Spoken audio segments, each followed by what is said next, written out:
Milk shake बनाने के लिए हमने यहाँ पर लिया है 2 गिलास बिल्कुल ठंडा दूध और 4 चम्मच हम लेंगे चीनी और 2 हरी इलायची और आधा कटोरी लेंगे हम घर की फ्रेश मलाई। और यहाँ पर हमने लिया है 500 ग्राम अंगूर। इस तरह से एक बाउल में इसके पीसेस निकाल लेंगे। सारे अंगूर को हम इस तरह से तोड़ करके एक बाउल में निकालते जाएंगे और इसे हम अच्छे से 2-3 पानी से धो लेंगे।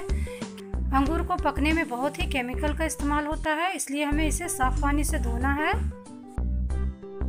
इस तरह से हाथों से हम रगड़ करके सारे अंगूर को धो लेंगे।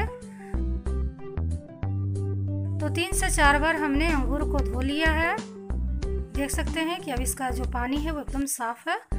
तो अब हम लेंगे एक मिक्सी का जार और सारे अंगूर को हम इस तरह से पानी से निकाल करके मिक्सी के जार में ट्रांसफ़र करेंगे। सारे अंगूर को हमने डाल दिया है और अब इसमें हम डालेंगे चीनी।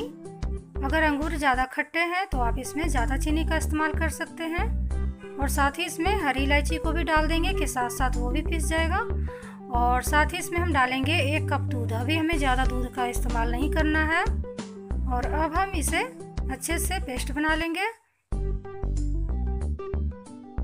तो देखिए हमने अंगूर को पीस लिया है। अब हम इसमें डालेंगे जो मलाई हमने रखा था वो, और मलाई डाल करके भी हमें इसे बस आधे सेकंड के लिए चलाना है।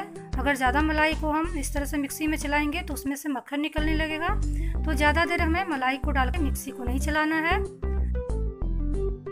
2 से 3 बार हमने सिर्फ मिक्सी को हल्के हाथों से चलाया है। तो ये देखिए हमारा क्रीमी सा मिल्क शेक तैयार है। तो अब हम इसे 2 ग्लास में सर्व करेंगे। तो यहाँ पर थोड़े से हमने अंगूर से डेकोरेशन कर दिया था। तो इस तरह से हम ग्लास को भरेंगे और इसमें हम डालेंगे आइस क्यूब। अगर आपको गर्म पीना है तो आइस क्यूब नहीं डालें। अगर ठंडा पीना है गर्मियों में तो इसे आप आइस क्यूब के साथ ही पीजिए, बहुत ही अच्छा लगता है। तो हमारा परफेक्ट अंगूर का मिल्क शेक तैयार है। आप लोग इसे ज़रूर ट्राई कीजिएगा और हमें अपना फीडबैक कमेंट बॉक्स में ज़रूर दीजिएगा। अगर मेरी वीडियो अच्छी लगती है तो लाइक, शेयर और सब्सक्राइब ज़रूर करें। मिलते हैं अगले वीडियो में नई रेसिपी के साथ। तब तक के लिए बाय बाय।